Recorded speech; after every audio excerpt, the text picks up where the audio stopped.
Ustaz Ibrahim an bɛ segin ka na tuguni an kun ye ɲininkali min ni an y'o o kɛ la i ka dɔn k'a fɔ i kumana cɛba dɔ kan n'o ye diinɛ jɛturaba ye n'o ye Sheikhul Islam Ibn Taymiya ale y'ale ka kunnafoni di an ka nin ɲininkali kan n'o ye yala ayaw bɛ se ka sɛbɛn Alakira sallallahu alaihi wasallam ka hadiya mahsuraw ni ka dabaliw tiɲɛna ye tilala de la i kun donna jɛtura wɛrɛ la n'o ye Ibn Usaymin ye an bɛ sira di ma. Alhamdulillahi rabbil alamin. Al-Ustaz Musa Babasila y'a fɔ cogo min an kun jɔra Sheikh Muhammad ibn Salih al-Usaymin u ye a ɲininka nasiko la a ka fatawa muasira kɔnɔ a ye jaabi jumɛn di page 302 ni maa mago b'a la i b'a ɲini i b'a dayɛlɛ i bɛ taa sɔrɔ yen nɔ. أكو هذا العمل جائز أي للإنسان أن يكتب القرآن بمداد يجوز شربه كو نينغالي فلكا كمينا كابي دغا كو فوي تالا كو يجومي أدام الدين إيكا قرآن آية دوتا كا سبه إيا سبه دابا جيلا كا سبه دابالا كو كامي كو ببين ثم يوضع هذا المكتوب كلنجي كا سبه سبني إيكا بلا في ما إن ويرجو إيكا كو كا جيلا كا بلا كا لامغا أكا نيوغو مني ثم يشرب كوفي يبصر كامي يساكي فركه اكو وقد كان بعض السلف يفعلون هذا يورن يرد كاكلي كو السلف دو كمباكه ويفعلونه في الاواني كوباكه منن كونو كسوهوني ina fonguna anga minambe nabi ko tasaibai afengano adani ka misendoni donc kuba ko ubake kono nu ya ke kono ba mi ba folo mo kono ka minanu no be jike fe munu na onanta o tekelente donc me iba buka jike golo de kono bagangolo bagangolo be se ka senyora no siri donc ka be jiko fe ba ta ba mi c'est quoi what science kuma développer doni kuma développer ka se minando glani donc même ka tasa onanta o tekele me yiri mo ni fe on ka donc a dobe no ba forma ko asofon wa nguna donc ka kuma ko kono wa ma ashbaha una nyona woro binamu kumbubulu donc iza fala al-insan zalika falahu salafun fihi donc on a demandé ni ke ni mauma yin ke ikado ka fo annon sur la salafu do la kabon c'est-à-dire a tararo mina o be o donu fa o doneno wa tawro kan fana donc wakad yustadallu li hadha bi umumi qawli Allah tabaraka wa ta'ala ku be ni dalu joni jumay o jumay ala re ko di qur'an kono ala ko wa nunazzilu min alqur'ani ma huwa shifaa'un wa rahmatun lil mu'minin kuma bana ala re ko di qur'an kono u ba dalu tanudi wa nunazzilu min alqur'ani ala subhanahu wa ta'ala ko ande jigini ke qur'an kono ka jiga kono ka chaya ma huwa fana min shifaa'un furah wa rahmatun katlaka ke hina itun lil mu'minina mu'minuyi o ko Qur'an mi flanye ala diang anga banaw furaka ko bana munu fura be Qur'an ko na kacha duskuna banaw fura ba ko Qur'an ayo be munu be kumaye iki yere sanya ki duskun sanya yasa duskuna banaw ko kele ko be wa bana natural nunu fana munu ba dama demene ulu fana fura ba kono wa dabali bana nunu fana ulu fana fura ba kono donc bana be fura be Qur'an kono foni mami wala nunu kuma na amuradu kan c'est-à-dire abseke bana yusuf fela mais siru mini no korotu ni dabali fenu be ulu fana yu tabara min al amrad يعتبر من الأمراض إنسان مسحور هو مريض مسحور مريض سيرو بقى دولا كافابلا لا هو بناي تيجي بافوكا مانغني فابلا mais fayin sababu ye jume o masega do ko ni aya munun be olu tien ina fi dasiro do ma to me ko na fam da sama mustaqbalan o olu aya do ko lu ta ko lu sebe na ful karamo ban nun taran mi fe ka do mu ka ami o bisega a tien aba tien ndi ya chugo do aba tien ni ya chugo do fembe da chugo do aga fembe to adom ba abe famu wa aidan anklala ibn Usaymin tala amenatu wa aidan su'ila sheikh toujours ambo kitab kele ngono mais à partir weredu su'ila sheikh ibn Usaymin fi nafsi kitabihi akani fatawa kele ngono ayin gala tuguni page 306 ingali ngejume ko kitabatu surati zalzala fi ina'in hal tusahilu alwilada wanya ko sheikhu ko suratu zalzala ka seben ka kombina nawo ko est-ce que abe muso ka jigini no yawa muso min n'a a kɔnɔma don a bɛna jigin qu'est-ce que a bɛ jiginni nɔgɔya wa voilà o ɲininkali don سؤال ناسونا نتقولي كو هل قراءة سورة زلزلة عند الولادة تسهل الولادة كو مسومينا بتينا بنا جين كسورة الزلزلة سبعين كداما كيس كباكا تين نغياوا هنا قلت القراءة نعم قراءة كاكلا نعم أحسنت نينا كوسبه سيغا مننا هل قراءة سورة الزلزلة كسورة الزلزلة كلا مسوكا أكاد tin wati abena jigi ko est ce que abe tin no yama abe jigini no yama wa ay jabi mindi bo kira afora mais aka jabi la nasula ako kitabatu surati zalzala fi ina'in biza'faran ka ku ka suratu zalzala sebe mina kono biza'faran ayre a chugo be foka ba abena mo mune ngal ke lo ira ta chugo do sale ya abena daga ka tla ka chugo ira fuyi tuguni donc ko ke faida ko di ana balma bela jeleba أبي جمع كنو مجموع فتاوى معاصرة لفضيلة الشيخ محمد بن صالح العثيمين دون أكو وكذلك الآيات التي فيها أن الله سبحانه وتعالى يعلم ما في الأرحام دون سورة الزلزلة أني قرآن آية منو ني آية ني الله تعالى بكما كافو على دي بعد دون مين بدينسو كنو fɛn min bɛ denso kɔnɔ den min bɛ ba kɔnɔ denso kɔnɔ cɛ do wa muso do wa den bɛna kɛ cogo di a bɛna kɛ kandaba ye wa a tɛna kɛ kandaba nin bɛɛ lajɛlen ko ale de b'a dɔn hali ni ye nin yɔrɔ fana ta k'a lajɛ iskaliya to tun bɛ nin kuma in fana na dɔw fan fɛ parce que ko ala de b'a dɔn min bɛ denso kɔnɔ ko donc fɛn bɛ denso kɔnɔ foyi t'a dɔn ni ala tɛ docteur dun bɛ muso lajɛ dɔrɔn a b'a fɔ ko den in cɛ ye wa a bɛ jigin cɛ do ala dugu ale de b'a dɔn donc i bɛna ye k'a fɔ ala ye dɔɔni min fɔ a la fɛn caman b'a kɔnɔ donc den docteur dan ye k'a fɔ den ye cɛ ye wa muso ye mais den bɛna kɛ adamaden façon jumɛn est ce que docteur bɛ se ka kuma a kan wa a bɛ kɛ cɛjan ye wa a bɛ kɛ cɛsuru ye wa a bɛ bonya wa a bɛ dɔgɔya wa a bɛ kɛ limaniya jɔn ye wa a bɛ kɛ maa kana gɛlɛn ye wa a bɛ kɛ diinɛtigi ye wa a bɛ kɛ maa jugu ye wa est ce que a bɛna kɛ a bɛna ɲɛni kɛ diinɛ ye wa est ce que a bɛna ɲɛni kɛ jamana ye wa ou bien a bɛna kɛ tiɲɛnikɛla de ye a bɛna kɛ zone de ye wa docteur se ka fɔ i fɔ bon en même temps même muddat al-haml c'est-à-dire l'âge de la grossesse faut qu'à ce niveau de ma c'est-à-dire docteur ka se ka échographie kɛ hakaza hakaza famu awo peut-être k'ale ka den to nutfa Allahu ta'ala b'a dɔn hali o b'a kara o b'a dɔn sa hakaza santa a bɛ faamu jazakumullahu khairan a bɛ faamu voilà donc Cheikhu ye jaabi di nin cogoya in na ko a ka suratu zalzala sɛbɛn k'a sɛbɛn minɛn kɔnɔ ni zafarani ye ani aya min bɛ kuma ni ala b'a fɔ den min dalen don ba dɛbɛ kɔnɔ ale ala de b'a kalama k'i b'o ayaw fara kan wa kazalika a b'o cogoya la misli qawlihi ta'ala i n'a fɔ Alahu ta'ala b'a fɔ cogo min wa ma takhruju min thamaratin min akmamiha wa ma tahmilu min untha wala tada'u illa bi'ilmihi Suratu Fussilat verset 47 mɔgɔw bɛ se k'o ta k'i b'o fara kan wa qawluhu ani ala b'a fɔ yɔrɔ min tuguni Allahu ya'lamu ma tahmilu kullu untha wa ma taghidu al-arhamu wa ma tazdadu wa kullu shay'in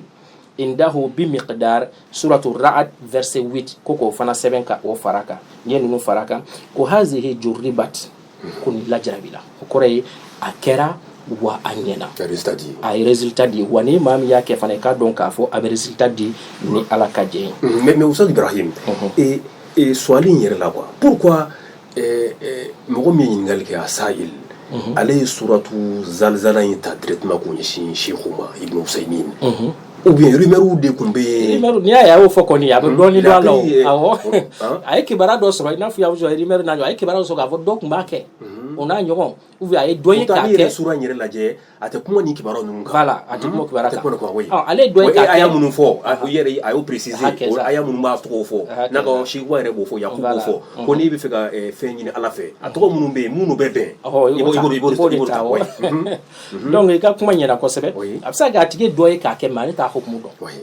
ou bien a y'a mɛn ko nin bɛ kɛ mais a t'a hukumu dɔn diinɛ na est ce que a bɛ daga waati daga donc Cheikhu min n'a bolofa b'o kan a dalen don o la a b'o ɲininka mais tila ka zafaran fana fɔ an ka muru bɛ nin bɛ fɔ ko ni latɔgɔ ye ayiwa ko mais Musa Ibrahim bɛ fɛ ka min dɔn c'est-à-dire al-fatawa al-mu'asira hadihi ninnu est ce que fɛn do ayi non من أرد كتاب نونو صحيحة مش مزورة. لا فتاوى معاصرة لفضيلة الشيخ العلامة محمد صالح العثيمين رحمه الله دار الغد الجديد المنصورة جمع وترتيب صلاح الدين محمود ميا جمع كأني كترتيب كافرانيونغا parce que kitabu beno me ale nana tatuni ka jamu ke kafranyonga en même temps ka kla ka tartib ke no de ka ordre ka bla ordre la aka organiser kanye donc oye Salahuddin Mahmoudi donc ay atiba di je crois donc yo tako lage sofa ça pour amener les ulama don mo fana bandane ça ni masdaru quoi ni mo mi be fe ka yinga kan il faut to bibulo voilà 306 ay folom fo voilà dobe 302 donc hakeza donc annasu yere fleni alhamdulillah alhamdulillah ametana donc aya de ni chugaina ka ira ka fo abe ben ka kla ka chugo be fo aldi mami muso komi ingal ka kalan kala ma dolo ba fo fana ko ka kala bo yin fo fana chugo ka fo ni kalan be ke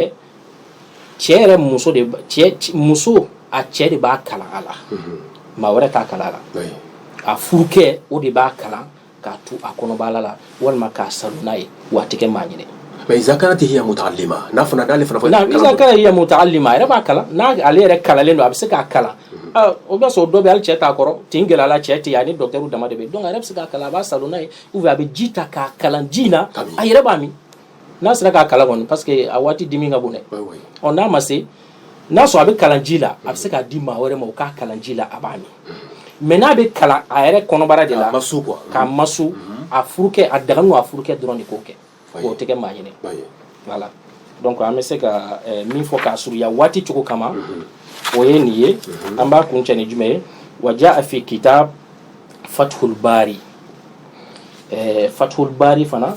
tado ni nani ale mana ale kitabu ye fathul bari anano kono sharh sahih bukhari bukhari sharhu bilal bambe na fama ko fatul bari ami bene bola be ta fo tom tan ani worola donc o kitabuni amwalifu join ibn hajar al asqalani alade amwalifu anana o kitabu kono a juzu utana page 238 babu ruqa bil qur'ani wal muawwizat babu mino be kuma ka ruqya keni qur'ane saloli keni qur'ane ona nyogo nunu o babu anano kono mun nano kono ibn hajar al asqalani ba foye ibn hajar al asqalani do jonye dina jetro badidu wa hadisa kitabu la donin baw surtout sunamo te hadisa kitabu la hadisa minye ou de bukhari donc ale ye o sharhu de ke ba ka sharhu infana ubo bla sharhu chaman de nye donc ale mu fo donc ale ka kuma bolofa ba de baka dania ba de baka kuma na ay mu fo ako kitabu ngono ay page ni numéro bedani juzu ako watamaimu atura kuma na nafko ko watamaimu ko tamima ijume ko jam'u tamimatin ko tamima jamu dido wa hiya hirzun aw qiladatun ko nafra tamima ko oye fin de mabe minke tangana kama aw qiladatun walma do be seka kay nafo musobe min glo ukana tualliqu fi ras mimiglu kana walma qulula kanu fil jahiliya ya'taqiduna anna zalika yadfa'u al-afat ko jahiliya watila san kira ka wati ce jahiliya watila muso kumbake wa uba bloku na fana ka fo kabe toro nyoti wati wala ko ti wala jume be kathil musannati wa fathil wawi wal lami mukhaffifan ta'uin ko ke kasraye wawu ko ke fataye anilamu donc ati wala to ko ti wala jume shay'un ko fana feno de kanatil mar'atu ko muso kun kera tajlibu bihi mahabbata zawjiha muso kun femi ke ka glun u yela la yasa a cheka kan donc ko de be wele ti wala wa huwa darbun min as-sihri ko fana sihru qualité dodi mini sihru de na tebe ni haramuno donc a bɛ ka kuma sɛbɛden haramu kan parce que dɔnnibaaw bɛ kuma ka sɛbɛden u b'a fɔ haramu don sɛbɛden ni maa min y'a kɛ i y'a gulo i ye haramu kɛ kira yɛrɛ kumana kan i ye haramu kɛ i ye shiriku kɛ mais ka a différencier ka bɔ ɲɔgɔn na k'a walawala k'a bɔ ɲɔgɔn na juma de ye haramu ye juma de tɛ haramu ye a bɛ ka na n'o de ye dɔɔni dɔɔni donc a y'a daminɛ minnu na olu bɛɛ ye haramu ye fo ka yira fɔ ko n'a kɔni bɛna seheri a ko wa innama kana zalika mina shirki ko nin kɛra nin ye shirku de ye li annahum muna parce que maa minnu tun bɛ nin kɛ jahiliya waati la waati wɛrɛ yɛrɛ la aradu daf al madari wa jalbal manafi min indi ghayrillah k'u b'a dabɔ kama ka nin sɛbɛn ninnu ta walima ka nin kɔnɔ ninnu ta k'a gulon kan na yasa ka tɔɔrɔ ɲɔndi walima ka hɛrɛ dɔ sama ka na fɛn fɛn min tɛ ala ye i n'a fɔ jinɛ walima fɛn wɛrɛ o n'a ɲɔgɔnna wɛrɛ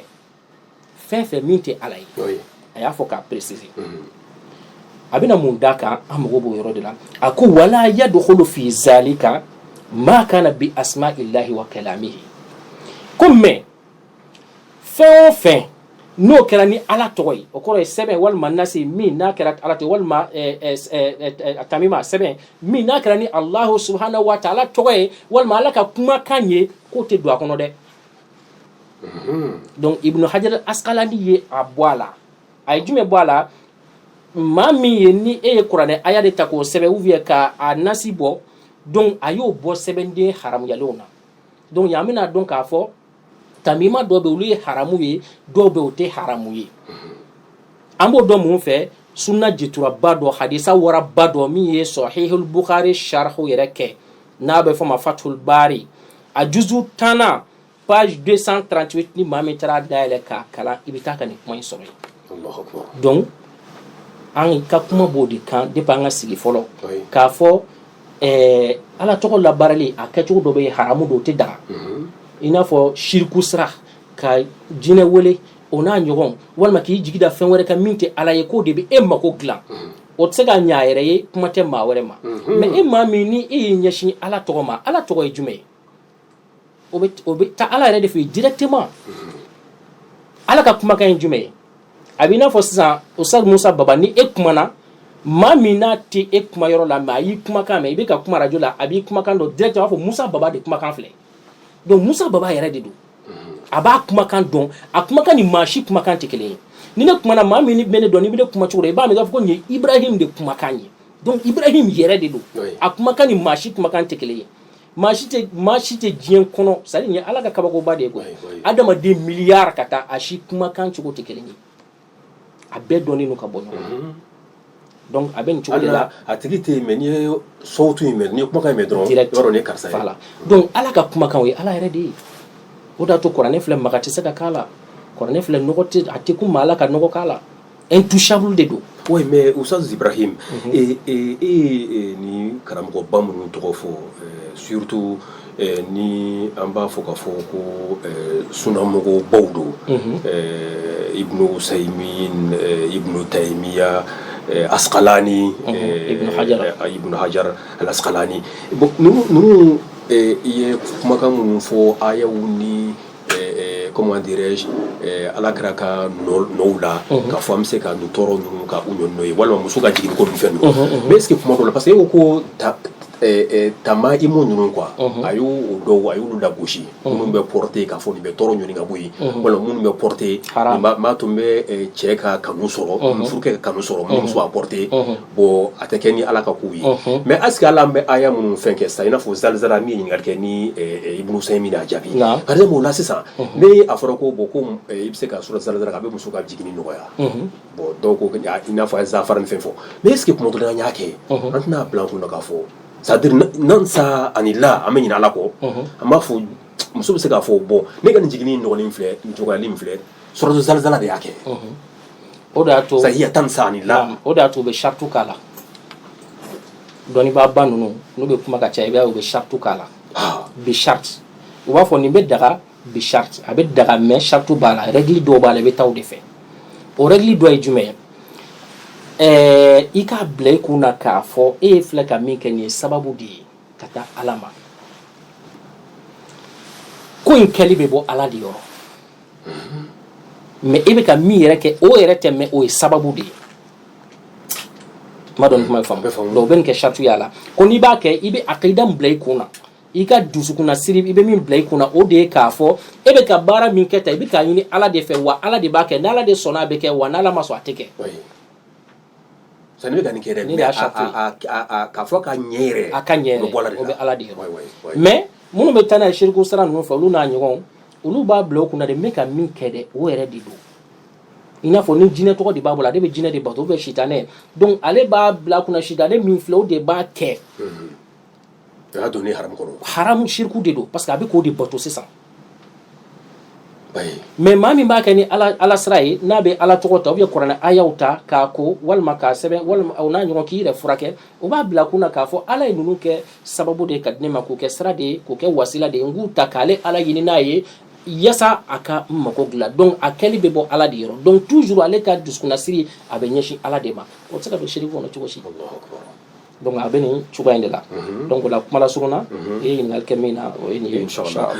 An balima alisilamɛ wali sisan a bɛ ka nɛmɛ ka bɔ aw ka radio Madi ka radio chaîne 2 nin jumadonba in kɔnɔna k'a dɔn k'a fɔ min ye rajaba kalo ye an b'a de tile 23 la bi san 1443 san 43 hijira san na n'o ye alakira sɔlɔlɔhu alayhi wa sallam bɔli Maka di ka taa Madina Ustaz Ibrahim an ka sigi daminɛna n'o kɛra dɔgɔkun tɛmɛnen sigi la sigi an ka sigi ko fɔlɔ c'est-à-dire kumana mujizaw kan c'est-à-dire Allahu taala ye kabako mun di kiraw ma bon i kumana karamatu kan bon i kumana bon comme o yɛrɛ mawdu yɛrɛ n'o ye sihiru ye c'est-à-dire n'o ye dabaliw ni wale cɛjugu ye bon ninnu fɛn saba danfara jumɛn de bɛ ninnu ɲɔgɔn cɛ al-mujiza wal karamat wa sihir. Alhamdulillahi rabbil alamin i n'a fɔ i y'a fɔ cogo min an ka sigi tɛmɛlen an kun kumana nin fɛn saba kan an ye misaliya dɔw di a la naam an ye misaliya dɔw di mais an kun ma tila waati cogow kama an b'a daminɛ mujiza la fɔlɔ ale min ka bon ni a bɛɛ ye mujiza a bɛ fɔ ma maakɛɲɛ ko ala b'o di a ka nabiɲumanw de ma a ka cidenw de ma fɛn min n'u b'a kɛ ni maa wɛrɛ tɛ se k'a ɲɔgɔnna kɛ o de y'a maa kɛɲɛ ko ye ale kelen de bɛ se k'a kɛ a ka waati maa wɛrɛ tɛ se k'a ɲɔgɔnna kɛ parce que o ye kiraw ta de ye o voilà o ye mujiza ye an y'o kabako caman ye alakira Muhammad sallallahu alaihi wa sallam ale ka mujiza o kɛra kuranɛ ye mun na parce que n'i y'a ye kuranɛ yɛrɛ filɛ kuranɛ nana waati min na a nana dɔɔni développeli waati de la siyansi waati adamadenw kabalen n'u yɛrɛ la bi na ni dɔɔni de ye bɛɛ bolo k'a fɔ ale ka don ta c'est à dire dan t'a la quoi surtout nansaraw n'a ɲɔgɔn u ye baarabaw kɛ donc kuranɛ nana k'u bɛɛ kɛɲɛ hali sini u bɛ ka kuranɛ ayaw kibaruyaw de confirmer ka taa voilà bon nabiyulahi Musa alayhi salam mujiza dɔ dira ale ma o tun ye bere an da sera o ma an ka sigi tɛmɛlen a b'a ka bere bila bere bɛ yɛlɛma a bɛ tɛgɛ don a poche tɛgɛ bɛ bɔ a bɛ kɛ jɛma ye a ka waati donc nin kɛra ale fana ka mujiza ye parce que munna parce que ale fana waati magie de kun fanga ka bon fornaka mɔgɔw ka baara kun ye magie de ye subaya ko ani dabali jugu ni fɛn ka caya donc fɛn dira ale ma min tɛ magie ye mais a bɛ dabali jugukɛlaw bɛɛ dabali ban wa dabali jugukɛla si ka dabali tɛ se ka jɔ a ka nin mujiza in ye a y'a bɛɛ dɛsɛ donc nabiyulahi Isa alayhi salam a ɲɔgɔn dira ale fana ma o jumɛn ale tun bɛ su ɲɛnamaya munna parce que ale ka waati fana furakɛli de tun bɛ diɲɛ na o de tun ye sanga sɔrɔ kosɛbɛ donc toujours i bɛ taa sɔrɔ nabi min na mujiza d'a ma i bɛ taa sɔrɔ ala ka teli k'a kɛ fɛn ye fɛn min a ka waati min ɲɔ ɲalen don a ka waati donc ale waati furakɛli de tun ɲɔ ɲalen don adamadenw tun fɔrilen don furakɛli la kosɛbɛ akmaha wal abras donc a bɛ fiɲɛtɔw ɲɛ yɛlɛ a bɛ kunatɔw fana ka kuna furakɛ k'u ka kuna ban yɔrɔ furakɛli dan ye ka su wuli ale mɔgɔ salen ka ala kunu ala tun y'o nɔgɔya ale ye o tun y'a ka mujiza ye donc a b'o cogo de la mujiza ye nin de ye kiraw bɛ fɛn min kɛ ni maa kɛɲɛ ko de maa wɛrɛ tɛ se k'a kɛ ni ale yɛrɛ tɛ ou bien a ɲɔgɔn kira wɛrɛ mais karama o bɛ di ala ka jɔnbaw de ma waliyubaw mais i bɛ taa sɔrɔ ale ɲɔgɔnna wɛrɛ bɛ se k'a kɛ dɛ o kɔrɔ ta o t'ale kelen ta ye voilà waliyu min ala bɛ se ka karama dɔ k'i ye i bɛ se ka koba dɔ kɛ bɛɛ dabali bɛ ban donc i bɛ taa sɔrɔ maa minnu n'u t'i ka sira kan o tɛ se mais i ɲɔgɔnna waliyu min sɔnna k'a to ala ye fɔ ala ye jɔyɔrɔba di a ma donc o fana bɛ se k'a ɲɔgɔn kɛ donc karama bɛ nin cogo in de la an da sera o karama dɔw ma an ka sigi tɛmɛlenw na donc sihiru sa o ye mushrikiw ta ye minnu bɛ taa shiriku sira fɛ jotigi ninnu n'a ɲɔgɔn walima i bɛ taa sɔrɔ hali ni jotigi tɛ maa min n'a bɛ ka jinɛ bato dugu la o n'a ɲɔgɔn ninnu a bɛ kabako kɛ bɛɛ dabali bɛ ban mɛ ka taa sɔrɔ i bɛ taa sɔrɔ a kɛlen don ni nɔgɔ sira de ye shiriku sira de ye kafiriya siraw de ye donc o ye sihiru ye n'o ye dabali jugu ni a ɲɔgɔnna ninnu ye mais e bɛ ka o min fɔ kabako kow la sisan c'est-à-dire al-kirama wa sihir par exemple o kumana ni mɔgɔ fila y'a ko dɔ kɛ sisan c'est-à-dire nin ye kabako ko dɔ kɛ nin fana kabako dɔ kɛ bon pour que an ka dɔn kɛrama don wala an ka dɔn sihiru don o kumana an b'u tigi ka a fila ka comportement de la sa i k'o ɲininkali la ibnu hajar al-asqalani a sorimul batar ale bɛ nana ye k'a fɔ ibnu hajar al-asqalani b'a fɔ ko ni maa ye ko dɔ kɛ min ye kabako ye yasa i k'a dɔn k'a fɔ sihiru don walima sihiru tɛ nin ye karama de ye ko i k'a tigi lajɛ maa façon jɔn don parce que ko sihiru o tɛ kɛ maa si bolo fo maa min y'i janbɔ ala kɔ maa jugu ka sira mais maa o maa n'a kɛn'o k'i yɛrɛ di ala ma sariya lɔnni b'a la ka fɛn bɛɛ ye diinɛ de ye bɛɛ y'a dɔn ni ala ko de ye o bɛ kabako fɛn bɛɛ kɛ k'i kana siga fiyewu o ye karama de ye o kɔrɔ ye k'a différence ka bɔ ɲɔgɔn na kabako kɛla i bɛ maa min y'a kɛ maa jɔn don est-ce que ala mɔgɔ don wa walima sitanɛ mɔgɔ don wa ni ala mɔgɔ don dɔrɔn a donna karama de kɔnɔ mais ni sitanɛ mɔgɔ don sihiru a donna sihiru de kɔnɔ donc yasa ka i k'a faamu joona a sira surumani o ye nin yasa ka na ni an bɛ fɛ ka na ni kisa dɔ ye karama ko in kan o ye jumɛn ye sura dɔ bɛ yen ko suratul buruj Allah subhanahu wa ta'ala b'a fɔ ka taa se aya 4 ko kutila ashabul ukhdud mɔgɔw ka kibaruya o ye jumɛn ye kuma lasuna waati kama wa kad waradat al qissatu ni qissa in a nana a bɛ muslim kɔnɔ muslim min fɔ a la ko kana malikun fi man kana qablakum waati inshallah ko waati dɔ tɛmɛna ka kɔn kira ka hadisa de do anana muslim kono kira ko waati tɛbɛlen dɔ la ko masakɛ dɔ tun bɛ masakɛba dɔ tun bɛ ni masakɛba in wa kana lahu sahirun ko sahiru ba dɔ tun bɛ masakɛ in bolo n'i y'a ta k'a lajɛ masakɛ jugu minnu tɛmɛna a caman bɛ i bɛ taa sɔrɔ sahiru ba dɔ de tun b'o bolo kɔrɔtɛtigiw min b'u dɛmɛ dabalijugukɛlaw ni kɔrɔtɛtigiw min b'u dɛmɛ k'u ka fanga tɔ sinsin an da sera farawunata ma farawuna ka dabalijugukɛlaw kabako kun don mais musa y'u se u dan na donc a b'o cogo la ko masakɛ dɔ tun tɛmɛna masakɛ in ko sahiruba dɔ tun b'a bolo falamma kabira qala lil malik mais a ka sahiru a ka dabalijugukɛla a ka kɔrɔtɛjugukɛla in a ka baarajugukɛla in o kɔrɔla donc o kɔrɔlen kana se hakɛla a nana siga a kana taa fatu donc a ko masakɛ ma a ko inni qad kabirtu a ko masakɛ k'a dɔn k'a fɔ sisan kɔni ne kɛra cɛkɔrɔba ye fab'as ilayya ghulaman u'allimuhu sihra sani ka fatu denmisɛn dɔ lajɛ i fɛ i ka denmisɛn bila ka na n b'u denmisɛn kalan k'o former k'o kɛ sahiruba ye k'a kalan sihiru la o bɛ biladen nɔ na o la o n'i bɛ baara kɛ donc a y'o ɲini masakɛ fɛ fab'asa ilayhi ghulaman yu'allimuhu masakɛ ye denmisɛnnin dɔ choisir a ka mɔgɔw la sa k'o bila ka taa d'a ma yasa a k'o kalan sihiru la dabalijugu la kɔrɔtiw la k'o kɛ sahiru ye k'o kɛ dabalijugukɛla ye min bɛ n'ale ka fanga sinsin fakana fi tariqihi donc denmisɛnnin waati bɛɛ i n'a fɔ don o don a bɛ taa sahiru in fɛ yasa ka taa directement quoi voilà denmisɛnnin don o don a tun bɛ taa sahiru in fɛ yasa ka taa a ka kalan bon don dɔ a tatɔ a ye batokɛlaba dɔ ye u b'a fɔ ko rahibu batokɛlaba rahibu ka teli ka na maa minnu ka waati i n'a fɔ ma bayna isa alayhi salam wa alfatara ma bayna isa alayhi salam wa rasul muhammad donc o fatara in maa minnu bɛ na n'u bɛ batobaw kɛ donc o n'a ɲɔgɔn ninnu u b'a fɔ ko rahibu dɔ tun bɛ yen donc don dɔ denmisɛnnin taara o fɛ yen ka t'i sigi k'o fana ka kumaw lamɛn o tun ye batokɛlaba de ye a ka kuma ye ala ko ye a bɛ kabako kumaw fɔ a bɛ wajulu kɛ ka maaw dabali ban donc a ye nɔ bila denmisɛnnin na a jura denmisɛnnin kan parce que a sɔnn'o ye kosɛbɛ quoi parce que a ye k'a fɔ o ye alamɔgɔba ye donc maintenant a y'a kɛ sisan n'a bɛ taa ka sahiru in fɛ yen a bɛ to ka tɛmɛ rahibu fɛ yen n'o ye batokɛlaba in fɛ yen donc a bɛ taa o ka kalaw la donc au lieu que sahiru k'a kala sihiru la sisan batokɛla in de bɛ k'a kala parce que a bɛ tɛmɛ o de fɛ yen mais n'a bɛ taa sahiru in fɛ yen magicien fɛ yen a bɛ taa retard la parce que a bɔra kalan dɔ la nin fɛ yen donc o fana bɛ dimi mun na i na retard o b'a bugɔ donc o kɛra problème ye fo a nana a ɲɛfɔ i k'a dɔn k'a fɔ a ka rahibu ye n'o ye alamɔgɔ ye don dɔ la a ko a ma ko i k'a dɔn k'a fɔ ni ne taara sahiru in fɛ yen ni n taara retard la a bɛ n bugɔ n dun bɛ na e de fɛ yen nin bɛ kɛ cogo di o ko a ma ni i taara sahiru in fɛ yen i k'a fɔ a ye ko i ka somɔgɔw de y'i la retardé o ye masakɛ ka mɔgɔw ye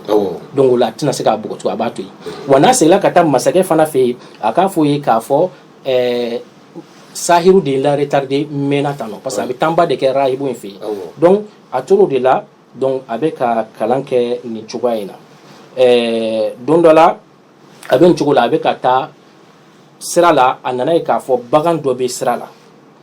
bagan ye baganjuguba a b'a fɔ ko daba baganjugu belebeleba de don bagan min n'a bɛ ka maaw bali ka tɛmɛ maa si tɛ se ka tɛmɛ donc bɛɛ lajɛlen dabali banna kamalenin nana ka na bɛn baganjugu in ma maaw dabali bannen don maa tɛ se ka tɛmɛ a ko bi ale bɛ n'a dɔn n'a y'a sɔrɔ ale bɛ taa rahibu min fɛ n'o ye batokɛlaba ye alamɔgɔba ye ale bɛ taa o min fɛ yen ani masakɛ ka sahiru min ni masakɛ ye ale bila ka taa ko k'ale kalan ko nin fila la jɔn de ye tiɲɛtigi ye jɔn de ye alamɔgɔ ye ale bɛ n'o dɔn bi parce que rahibu ye petini formé k'a kɛ dɛmɛɲɛjɔnba a ye mun kɛ a ye fara ta o y'a sɔrɔ bakɔrɔbaw bɛ bɛɛ dɛsɛ n'u bagan in bɛ ka maaw da a bɛ girin maaw kan donc a ye fara ta a y'i jan a ko ala n b'i ma n'a y'a sɔrɔ ne bɛ taa rahibu min fɛ yen o de ka ko ye tiɲɛ ye sahiru in ka ko tɛ tiɲɛ ye o tuma nin fara in ne b'a fili i k'a kɛ ka baganjugu in faga bagan in tun ye fɛn belebeleba de ye donc a y'o fɔ dɔrɔn a y'a fili a kɛlen k'a kirun dɔrɔn fara in nana ka na baganjuguba in gosi dɔrɔn a bɛnn'o yɔrɔ bɛɛ a sara a y'a dɔn k'a fɔ rahibu min n'ale nɔrɔlen b'o la dɛ n'ale yɛrɛ dusukun y'o de minɛ n'o bɛ k'ale min alako la hakika la o de ye tiɲɛtigi ye donc nin cogoya in de la fo don dɔ a taara rahibu fɛ yen a ye a fɔ a yɛrɛ a ko rahibu ma ko kɛra nin cogo in na tan n bɛ fɛ k'a dɔn i ni sahiru la jɔn de ka ko ye tiɲɛ ye ala bolo jɔn de ka bon ala bolo o tuma n ye fara ta n y'a fili a ye baganjugu in faga n dun y'a fili ni min ye o ye k'a fɔ e ni sahiru in n'a sɔrɔ ni e de ka bon ala bolo e de ka ko ye tiɲɛ ye ala ka fara in kɛ k'a faga wa n y'a fili a y'a faga o tuma o yɔrɔ bɛɛ ale ka rahibu in ko a ma n'o ye batokɛbaba in ye o ko kamalenin ma a ko ko bi fana ko ne fana y'a dɔn k'a fɔ ja e fana ka fisa ala bolo ka tɛmɛ ne kan Allahu akbar tellement a ye petini formé a ye ghulamu kamalenin funankenin formé ka ala ko don a la ka ala ko min a la ka a dɔnni don a kun na fo a nana nin niveau sɔrɔ bon ale ko a ka fisa mun na parce que ale mana fara ta k'a fili bagan ma ta a t'a faga o donc a y'a jira k'a fɔ cɛ kamalenin ka fisa ni ale ye parce que ko a ka ko sera hakɛ la min bɛ maaw dabali ban wa innaka a ko mɛ ko i k'a dɔn k'a fɔ i bɛna lajarabi dɛ i bɛna lajarabi rabi y'o fɔ a ye rahibu y'o fɔ a ye n'o ye batokɛbaba ye f'u ye a ko n'i lajarabila don min na i kana n yira dɛ kana n yira k'a fɔ i y'i ka lɔnni sɔrɔ ka bɔ ne de yɔrɔ dɛ i y'i ka bonyaba in sɔrɔ ka bɔ ne de yɔrɔ dɛ kamalenin nin ko kɛfɛ kamalenin ka ko nana kɛ maaw bolo kabako ye a kɛra kabako ye cogo di a kɛra kamalenin a bɛ fiɲɛtɔw ɲɛ yɛlɛ a bɛ furakɛli façon bɛɛ kɛ minnu maaw dabali ban a bɛ fiɲɛtɔw ɲɛ yɛlɛ a bɛ kunatɔw ka kuna furakɛ a ka waati la bana fɛn fɛn bɛ yen n'o ye bana kodɔnlen ye a b'a bɛɛ lajɛlen furakɛ o yudawi nasa min sa'iril adwa bana façon bɛɛ a ka waati la o de la sa masakɛ maa minnu bɛ sigi masakɛ ka kankɔrɔsigi ninnu o don nana kibaruya mɛn k'a fɔ kamalenin dɔ bɛ dugu kɔnɔ ko kamalenin bɛ furakɛli kɛ k'a bɛ maaw furakɛ a bɛ bana caman furakɛ bon ale dun ye fiɲɛtɔ de ye ale to ka na masakɛ kɔrɔ ale ye masakɛ kankɔrɔsigi dɔ ye o tuma o ye mun kɛ o ye cadeau fara ɲɔgɔn kan parce que a y'a mɛn ko kamalenin bɛ furakɛli kɛ a bɛ maaw ɲɛ la ale dun ye fiɲɛtɔ ye ale ma deli ka yeli kɛ donc a ye cadeau caman fara ɲɔgɔn kan ka lajali fɛn caman fara ɲɔgɔn kan ka taa n'a ye kamalenin fɛ a taara sɔrɔ ja masakɛ yɛrɛ ka kamalenin de don a ye min bila ka taa ko sahiru k'o former yaasa o ka ale ka fanga sinsin ni sahiru ye o kamalenin yɛlɛmana ka kɛ alamɔgɔ in cogoya in na donc a ye lajali fɛn caman fara ɲɔgɔn kan ka taa n'a ye ko nin bɛɛ ye i kelen ta ye n bɛ mun ɲini i fɛ i ka ne ɲɛ furakɛ kamalenin ko a ma ko inni la ashfi ahadan ko ne tɛ maa si furakɛ i ye ɲininkali min kɛ nin yɔrɔ don kamalen bɛna jaabi baara min bɛ kɛ est ce que mun de b'a kɛ n ye min kɛ o yɛrɛ de don ou bien ala de don kamalen ko ne tɛ maa si furakɛ o y'a ka dusukunlasiri ye inni la ashfi ahadan innama yashfi llahu k'i ka dɔn k'a fɔ alahu subhanahu wa taala o de bɛ ka maaw furakɛ ne yɛrɛ tɛ ne ye sababu dɔn ka kɛnɛya di mɔgɔw ma ale de bɛ kɛnɛya di mɔgɔw ma ka banaw ta ka b'u kan mais a bɛ kɛ ne ka sira ye ne ka sababu ye a ko i ka cadeau ninnu tɛ dɛ a ko ni i sɔnna ka limaniya i dara la ne ye ala mɔgɔ ye ne bɛ ala min bato ne ye alahu ye ni i dara o la ka limaniya o la ka don diinɛ in na i k'a dɔn k'a fɔ n b'i ka bana furakɛ donc masakɛ ka kankɔrɔ sigi n'o ye fiɲɛtɔkɛ ye o fana sɔnna a ko ni ne ka furakɛli kɔni sen n'o la n sɔnna i ta in ma n limaniyala ala la o tuma yɔrɔ bɛɛ a ye ala wele ala y'a furakɛ a ɲɛ yɛrɛ la a yeli kɛ a ɲɛ yɛrɛlen Ustaz Musa Babasi la a taara masakɛ fɛ yen masakɛ kankɔrɔ sigi don a taara sigi masakɛ ɲɛ b'a la a ɲɛ bɛ ka filɛli kɛ a bɛ yan filɛ masakɛ dabali banna masakɛ y'a wele ka na a ko e tun ye fiɲɛtɔ de ye e bɛ ka yeli kɛ tan cogo di bi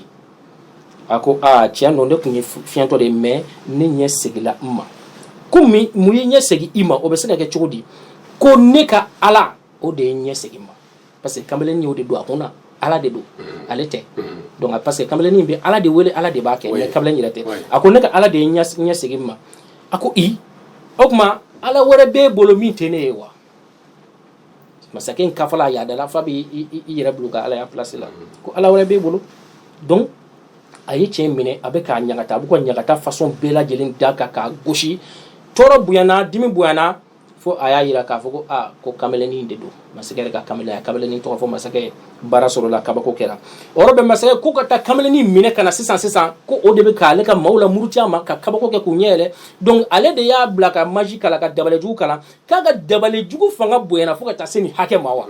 donc k'u ka taa nɔfɛ ka na donc u taara nɔfɛ kamalenin nana a nalen a ko a ma ko n den yali e ka dabalijugu ni waati e ye dabalijugu ni sihuru kalan ka se nin fo ka bonya ka taa se nin yɔrɔ bɛɛ la tan a ka don i fɔrɔ la dɛ f'i bɛ fiɲɛtɔw ɲɛ yɛlɛ i bɛ kunnatɔw furakɛ i bɛ ka bana façon bɛɛ furakɛ ne yɛrɛ to o kalama i bɛ nin kɛ i bɛ nin kɛ kamalen ko a ma ko la ko ne tɛ dɛ ko ne tɛ maa si furakɛ ko mais Allahu Taala de bɛ ka maaw furakɛ ni ne ka duwawu ye masakɛ dimina masakɛ diminen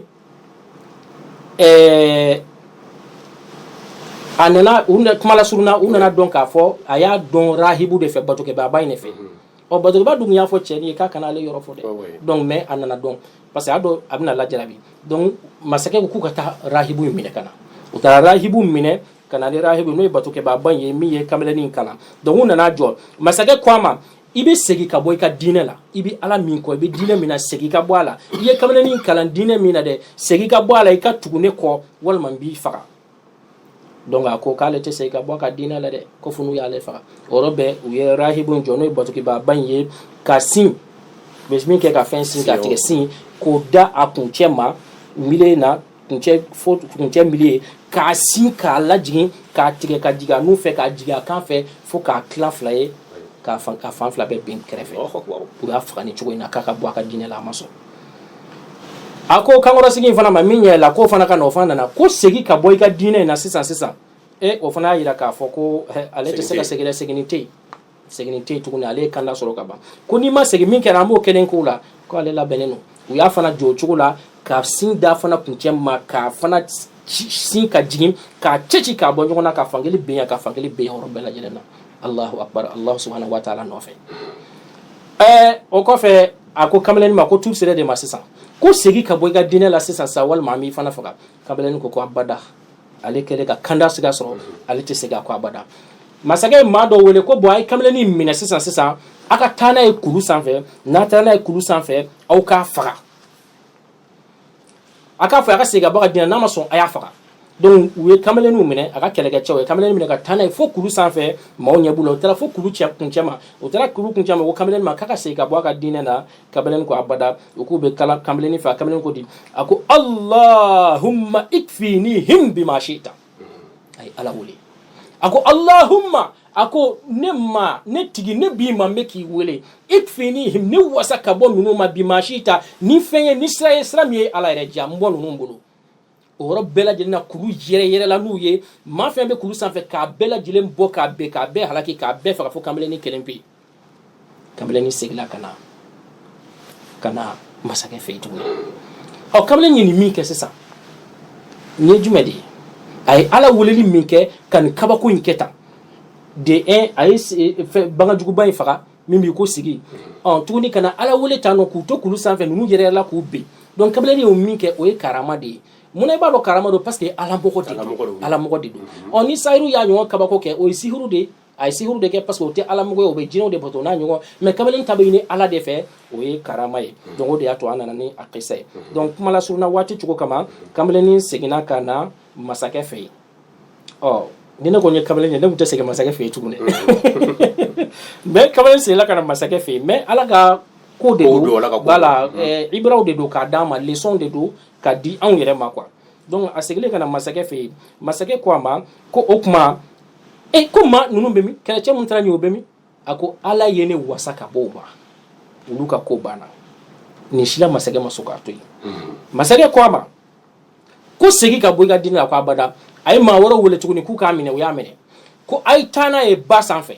a ka don kuru kɔnɔ a ka taa fo ba milieu la n'a sera ba milieu la maa mana bi yɔrɔ min bɔcogo t'i la dɛ ba dunba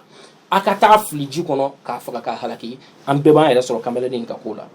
olu fara tana ni kamalenin ye fo ba cɛ ma a minɛlen b'u bolo u selen ba cɛ ma k'a ka segin ka bɔ a ka diinɛ na a ko abada k'u b'a fili ba kɔnɔ dɔrɔn min na a ko allahumma a ko yaa ne ma ala ne b'i ma bɛ k'i wele ikfinihim ne wasa bima shita ne wasa ka bɔ ni maa ninnu ka tɔɔrɔ ma n'u ka juguya ma ni sira ye min ka di ye ni fɛn ye min ka di Allah subhanahu wa ta'ala ye o yɔrɔ bɛɛ lajɛlen na kurun yɛrɛ n'u ye dɔrɔn k'a bɛɛ fili ba kɔnɔ k'a bɛɛ halaki fo kamalenin kelen kamalenin segila ka na tuguni donc nin ye duwawuba de ye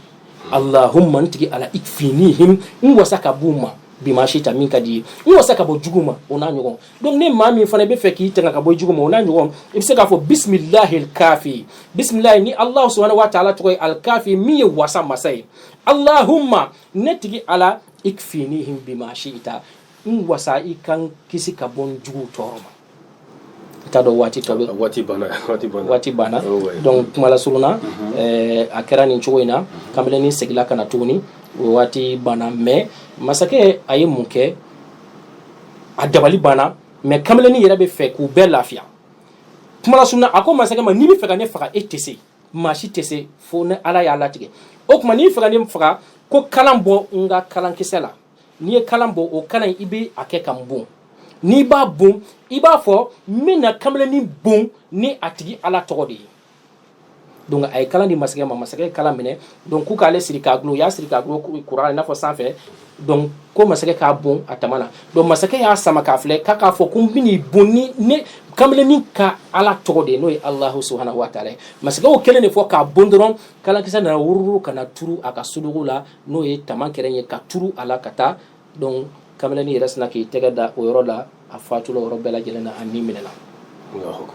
a ni minɛnen masakɛ ka jamaba in bɛɛ ko yɔrɔ bɛɛ ko anw limaniyala kamalenin ka Allahu subhanahu wa ta'ala la an bɛɛ tugula ko an kɛra silamɛw ye masakɛ tun bɛ siranna min ɲɛ a filɛ nin ye kuma la surunna waati cogo kama an bɛ kisa in jɔ yan n'ala ye waati yɔrɔ yira an na an bɛ tɛmɛ n'a tɔ inshallah ta'ala la k'an bɛ sababu ami Ustaz Ibrahim an b'i fo ka i barikada kamalenin a ka laɲini o sɔrɔla fira fo cogo min na ni kisa in bɛ kuranɛ yɛrɛ kɔnɔ n'o ye suratul buruj ashabul ukhdud inshallah an bɛ i fo ka i barikada jamanajɛkulu waati cogo kama an b'an yɛrɛ wasa don na i n'a fɔ an y'a fɔ cogo min na an bɔra ka maa min masaw ye an balimakɛ ni an karamɔgɔ dɔ Ustaz Ibrahim Yakubu Tukuri ye an ka walanda belebele in kan walanda min n'o bɛ tali kɛ kɔrɔti ani i ka dɔn k'a fɔ min ye dabalijuguw ye ani an b'an yɛrɛ tanga ma ka bɔ a ma cogo jumɛn na ani duwawu minnu bɛ yen ni an ka dɔnnibagabaw y'olu kumaw fɔ ni Alahu Taala sɔnna nin ye baabu belebele ye nka ɲininkaliw camanw bɛ yen waati nataw kɔnɔnaw la ale yɛrɛ ka tanw kama ni Alahu Taala sɔnna sanga ni sanga ni an ye waatiw sɔrɔ ani a bisimila kɛnɛ in kan ka tɛmɛ ni walandaba ninnu ye walandaba minnu i ka dɔn k'a fɔ a b'an kelen kelen bɛɛ lajɛlen nafa an bɛ Ustaz Ibrahim an b'a ka téléphone numéro d'aw ma ka diinɛ ɲininkaliw kama n'o ye 79 05 08 31